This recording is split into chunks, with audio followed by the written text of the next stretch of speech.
Thanks for tuning in. Our top story, a local woman charged with beating a man and stealing his truck is sentenced to several years in prison. Sydney Amesback was arrested in Whitefish back in April after attacking a man west of Great Falls, then driving away in his pickup. Today, Judge Thomas McKittrick sentenced Amesback to 5 years at the Montana Women's Prison. She's already served more than 8 months. As part of the sentence, Amesback and her partner in the crime, 27-year-old Matthew Lamb, must pay more than $15,000 in restitution to the victim. Amesback is no stranger to the court system. She was the sole witness in a fatal shooting near Vaughn back in 2009. The father of her children, Keith Peterson, was killed in that incident. An attorney tried to prove that Amesback contributed to the killing, but no one was ever convicted in Peterson's death. In the wake of Friday's school shooting in Connecticut, many politicians are feeling the pressure to talk gun control. MTN's political reporter Marne Banks spoke with our U.S. senators and soon-to-be representative to get their take on the issue. The heartbreaking shooting at Sandy Hook Elementary School has many talking about what can be done to prevent another horrific incident. One option being discussed is to renew the assault weapons ban of 1994, which essentially cracked down on 18 types of semi-automatic guns. Automatic weapons have been strictly regulated for about 80 years.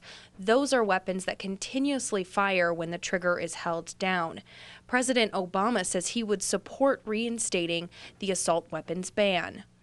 Both of Montana's senators say they support people's Second Amendment rights, but this tragic event brings up the need to have a thoughtful discussion on gun control. Montana's senior senator Max Baucus says, quote, "This and other recent tragedies have raised serious questions about the culture of violence in our society, questions that deserve careful reflection on everything from access to mental health care to the video games our children play." Montana's Senator Jon Tester says, while we mourn the deaths of innocent children and their educators, we must bring ourselves together for an honest national conversation about every aspect in this terrible attack, from assault weapons to the media coverage of these events to how we address mental illness. Montana's Representative-elect Steve Daines says we need to be careful to not develop policy based on emotional responses, but instead on the facts. This is a time as moms and dads and as fellow Americans to grieve with these families. And there'll be a time for debate on policy, but I think now is not the time to have that debate. Now is the time to grieve for this tremendous loss this community's experienced. In Helena, Marne Banks, MTN News. A great deal of the current gun control debate surrounds the AR-15, the rifle that was used in Friday's school shooting. And CBS News reports more than 3 million Americans own an AR-15, and many gun dealers say sales of the rifle have soared since Friday. We'll get ready for a cold night under the big sky. Mike joins us now with the latest numbers. Katie and Tim, it's going to be getting cold tonight. Some areas already in the 20s at this hour and in the teens. It's 16 in Butte, 25 in Helena. We're at 28 still in Great Falls, but 14 in Glasgow. Many areas headed for the single digits by morning. My complete forecast is just minutes away. Thanks, Mike. A new dispatch protocol has been approved in Cascade County. The idea is to make emergency services more efficient in their response. The 3-tier protocol will be adopted by both city and county commissioners. It separates minor emergencies from major emergencies. The current system sends advanced life support to all situations, which isn't always the best use of resources. The new protocol will separate emergencies into 3 categories, allowing emergency services to know the urgency of the call and the support needed. What will happen is somebody will call dispatch, and dispatch will have a set of questions that they ask them.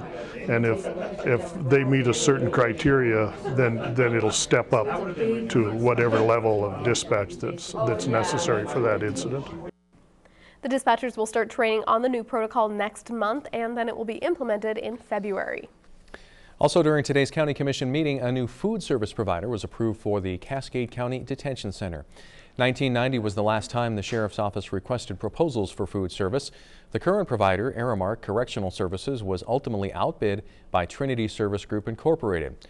Trinity's cost per meal was 2.5 cents more than Aramark at $1.37, but Trinity scored higher in the evaluation process and had a slightly more nutritious menu. Attorney General Tim Fox names another round of appointments for his upcoming administration with the Montana Department of Justice. Many of the names called today are individuals who have served in their appointed positions under Attorney General Steve Bullock.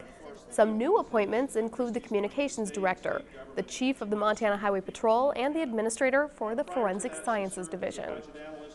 Well, the common thread is that they're all competent, dedicated individuals who will make great public servants, and many of them already have made great public servants.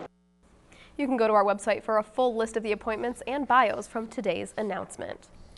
Penny candy and pit stops at Paris Food Basket may soon be a thing of the past. KRTV's Beth Beachy looks into why the neighborhood store is on the verge of locking its doors for good.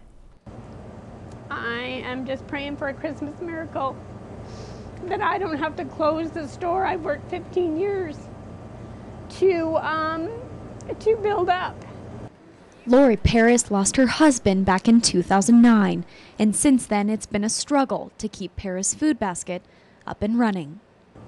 We did have life insurance, but for 2 years the store was practically closed because of construction. And we just got behind, and it's really hard to play catch up from that.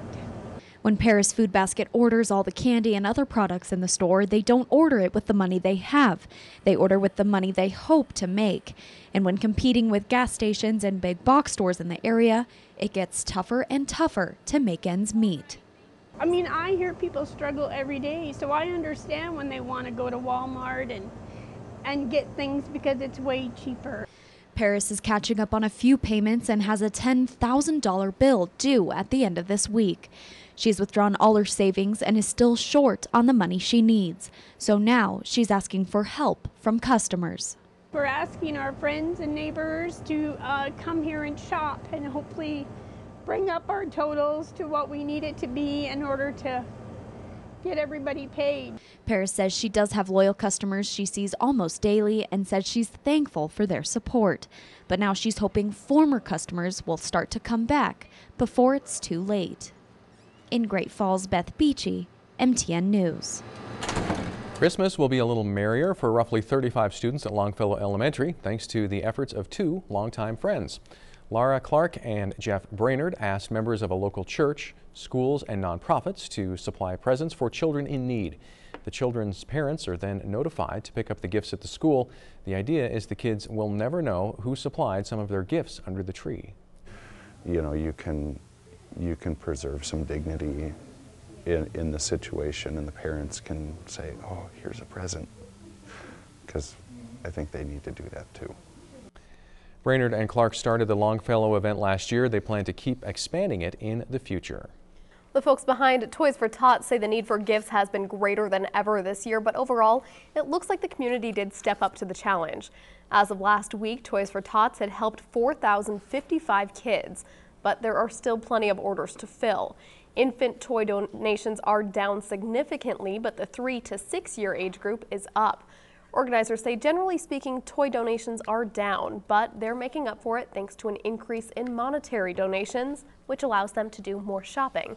We did a shop last night and bought 600 toys just to try fill in orders. The night before we shopped for 400 toys to fill in orders.